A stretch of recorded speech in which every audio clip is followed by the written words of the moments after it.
Hello guys, आज पढ़ते हैं इंग्लिश के लिए जो सीजीएल में पूछी गई थी अभी। ये सिनोनियम है कुछ, और कुछ एंटोनियम है, और कुछ वन वर्ड है, और कुछ एंटीफनेस भी हैं।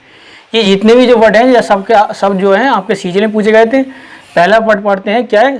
सिनोनियम्स पढ़ते हैं। ट्रांसमिट। ट्रांसमिट का मतलब होता है फैलना। जैसे बीमारी फैलती है वैसे ही ट्रांसमिट का मतलब होता है फैलना। ट्रांसफ़र करना और एक्सेप्ट करना, ये आपका ऑप्शन में आया था, और ये ऑप्शन में आया था, तो इसका आंसर जो था ट्रांसफ़र था। क्या था? ट्रांसफ़र। तो दूसरा इसके सिनोनियम क्या हो सकते हैं? स्प्रेड करना भी हो सकता है, स्प्रेड मतलब फैलना। दूसरा ट्रांसफ़र करना भी। और इसके अगर एंटोनियम पूछे गए तो सिनोनियम्स थे, मैंने एंटोनियम भी लिख दिए हैं। क्या था? रिसीव। रिसीव मतलब प्राप्त करना। गेट का मतलब भी प्राप्त करना। ऑब्टेन का भी। प्रोक्योर। तो ये शब्द का मतलब क्या होता है? सबका प्राप्त करना। इसका मतलब होता है फैलना। नेक्स्ट पढ़ते हैं एल्यूड। एल्यूड का मतलब होता है किसी ऐसी चीज़ से बचना जिससे जो करना चाहिए। जैसे हमें पढ़ना चाहिए मगर हम उस चीज़ से बचते हैं तो क्या कहते हैं? उसे एल्यूड कहते हैं। तो मैंने कुछ सिनोनियम भी लिख दिए हैं। हिंट करना बचना कहलाता है। इंडिकेट करना, एम्पलीफाई करना, पॉइंट करना, सजेस्ट करना, इंसिन्यूट करना, ये सब क्या कहलाता है? आपका बचना। कुछ मैंने एंटोनियम भी लिख दिए हैं इसके, पूछा तो सिनोनियम्स था। एंटोनियम्स लिख दिए हैं। एक्सप्लेन करना, अनाउंस करना, और ये होता है बचना, और इसका उल्टा क्या हो जाएगा? नहीं बचना। तो एक्सप्लेन करना बताना, अनाउंस करना भी बताना होता है, डिक्लेयर करना भी बताना होता है, प्रोक्लेम का मतलब भी बताना होता है। तो इसका मतलब क्या हो गया? इसका सिनोनियम पूछा था तो क्या था? ऑप्शन में आता है इंडिकेट करना। तो इसका आंसर ये होता है इंडिकेट करना। नेक्स्ट था इन्वेट करना। इन्वेट करना का मतलब होता है कब्जा करना किसी चीज़ पर। तो कब्जा करना। एक्सोनरेट करना मतलब होता है कि मुक्त कर देना। एक्सोनरेट करना। एस्कल्पेट का मतलब भी होता है मुक्त करना। एब्सोल्व का भी होता है मुक्त करना। एक्वायर्ड भी मुक्त करना। मगर इसका क्या पूछा गया था? इसका एंटोनियम पूछा था, तो मैंने सिनोनियम भी लिख दिए। कन्क्वायर करना, और कैप्चर करना, एनेक्स करना, सीज करना, टेक ओवर करना मतलब होता है कब्जा करना।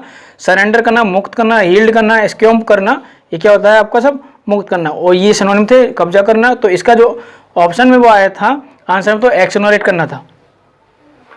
नेक्स्ट क्या था? टॉक्सिटिक्स। टॉक्सिक मतलब होता है जहरीला। ये वर्ड आया था आपका इस बार सीजीएल में। तो पॉइजनस मतलब होता है, इसका मतलब होता है जहरीला। पॉइजनस, मैग्लिनेंसी, हार्मफुल, नॉक्सियसनेस, फैटलनेस, हैट्रेड, और इलविल, बेरुलेंस, ये सब क्या होते हैं? इसके जहरीले। इसका सबका अर्थ जहरीला होता है, हानिकारक जिसे बोलते हैं। तो इनका हानिकारक होता है, तो इसका पूछा गया था, एंटोनियम पूछा जाता है। एंटोनियम का क्या था? होलसमनेस मतलब जैसे बोलते हैं लाभदायक बोलते हैं। सेल्युबरिटी, इनोक्यूटी, ये सब क्या है इसके? आप एंटोनियम से इसका एंटोनियम पूछा गया था, तो होलसमनेस आया था। इसका एंटोनियम क्या था? होलसमनेस आया था। कुछ में वर्ड पढ़ लेते हैं। One word, a secret listeners to private conversion. मतलब कोई प्राइवेट कन्वर्जन है, कोई रहस्यमयी बात है, उसके लिए सुनने वाले को क्या कहते हैं? एवरेज ड्रॉपर कहते हैं। क्या कहते हैं? एवरेज ड्रॉपर कहते हैं। कन्वर्जन सुनने का, सेक्रेड कन्वर्जन सुनने वाले व्यक्ति के लिए एवरेज ड्रॉपर कहते हैं। और इस क्रिया के लिए क्या कहते हैं? एवरेज ड्रॉफी कहते हैं। यहाँ पर बाई होगा, एवरेज ट्रॉफी कहते हैं। क्या कहते हैं? Average trophy. और ये आया था एन एरिया और class building where the aircraft are house और पार्कड, मतलब जहाँ पर एयरक्राफ्ट के लिए पार्क किया जाता है उन हाउस को क्या कहते हैं? हैंगर कहते हैं। जहाँ पर जहाज़ों को खड़ा किया जाता है उसे क्या कहते हैं? हैंगर कहते हैं।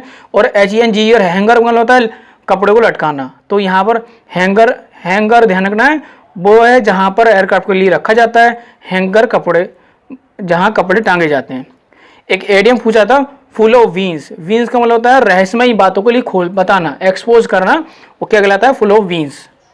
तो आज के लिए इतना ही रखते हैं। इनके लिए आप रिवाइज कीजिएगा। अभी SSC MTS का पेपर होने वाला है, उसमें हो सकता है ये आपका पेपर में आए।